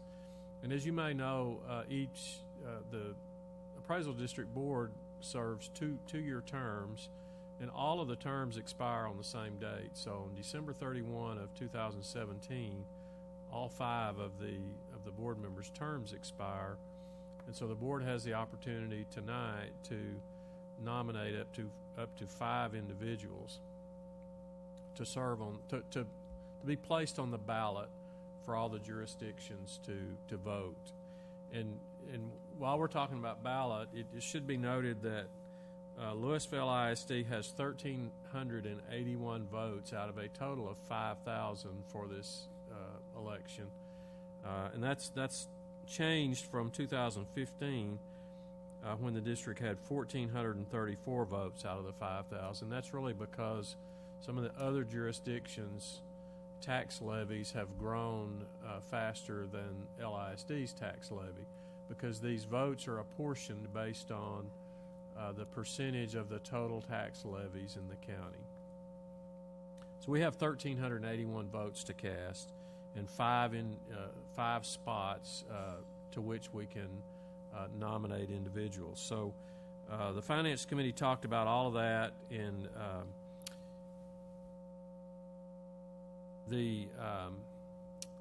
came up with 4 names, and the 4 names that the Finance Committee, and I believe a member of the Finance Committee has spoken with each of these individuals or communicated with them to ensure that they are willing to have their names placed in nomination. And these 4 names are Charles Stafford, David Terry, Mike Hassett, and Roy Atwood. And there was some additional discussion about just strategy and how the votes would be cast to ensure that if the board wants to ensure that a particular slate of candidates is elected, there might be some strategy in terms of not voting too many for one candidate that would be almost assured of getting elected anyway, and hopefully I'm communicating that correctly. But to kind of think through the process of how the board would allocate those votes. I think in 2015, the board just divided the votes equally among the 5 candidates, and a couple of those candidates were elected with a large majority of votes, and a couple of the others that maybe the board had nominated just barely were elected. So a little bit of strategy maybe to think about at the November meeting when we asked the board to cast these ballots. But tonight's about nominating up to 5 candidates. These are the 4 names that the Finance Committee is recommending. And in discussing the Tarrant County situation, LISD has 3 votes out of the 5,000 in Tarrant County. So I think the decision was there's probably not much point in the district nominating folks there. So certainly be happy to answer any questions the board might have, and it's our recommendation on behalf of the Finance Committee to place these 4 names before the board to nominate for these positions. Thank you, Mr. Ball. Does the Finance Committee have any comments to make? Okay. Ms. President. Well, and that we're doing it tonight because this has to be done before October 15th, correct? And our regular scheduled board meeting falls after that. Thank you for pointing that out, Ms. Prosnick. That's exactly, and this is the reason we're meeting here as opposed to CCE, because this is an action item, and that triggers the video and audio, the new statutory requirements for video and audio. The deadline is that the statute actually says before October 15th, so one could interpret that to mean the deadline is the 14th, and our board meeting is on the 16th. So that is the reason we're doing this tonight. Somebody like to make a motion? Ms. Timish? I move to approve the recommendation by administration in consultation with the Board Finance Committee of the following candidates for the Denton Central Appraisal District Board of Directors: Roy Atwood, Mike Hassett, Charles Stafford, David Terry. The motion by Ms. Timish, second by Mr. Miller. All in favor? Ms. Cox, may I? Oh, yes. I have a question. So it's just a nomination, but I guess how would we go about learning more about some of the candidates? I know one had applied. I actually called and interviewed them, right? I know we all take these votes seriously. Will someone present something on I've got some questions on a couple of the candidates that, how would you recommend we go about discussing that? Like, there's a couple that I don't even know who they are, right? I know who Mr. Stafford is, Mr. Hassett. I don't even know the other guys. If they live in the district, like, how do they come?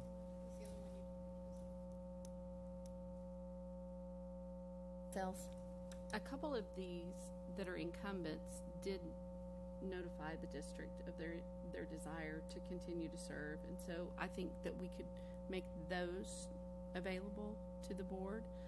The others were vetted by us, and when it wasn't just somebody's desire and contact them, there was multiple conversations with people that worked indirectly with them. But I think that we could go back to those that did not and request Yes. Yeah, and I think that'd be just, I only recall one reaching out to the board. I actually called him, talked to him. I didn't know the committee was vetting them. It's great. I'm just curious, some of the ones we haven't heard from, did they somehow contact somebody? Did we contact them? Because I think it comes back to Mr. Ball's point about the discussion around strategy, right? This is a really important thing to the district, not for somebody to go out and figure out a way to raise taxes and property values, but to really be thorough in this delegation that we have as a political subdivision. This is a vote that we have, and so I know you guys vetted. I've just, And we did talk about okay. we did talk about the process and how that probably needs to be outlined in the future for future committees to what are we looking for there. And so, of course, experience, knowledge of the appraisal district, or I would say civic duty was important.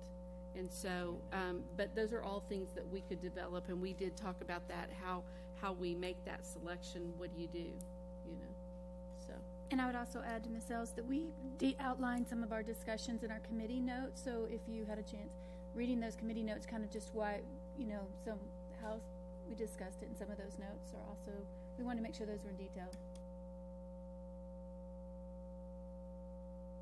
Is there any discussion? Okay, we have a motion by Ms. Timish, a second by Mr. Miller. All in favor? Okay, motion carries at 6-0. Okay, if there is no further business, the meeting is adjourned at 7-0. Sorry, 7-0. Let me clarify. The meeting is adjourned at 8:02. Thank y'all very much.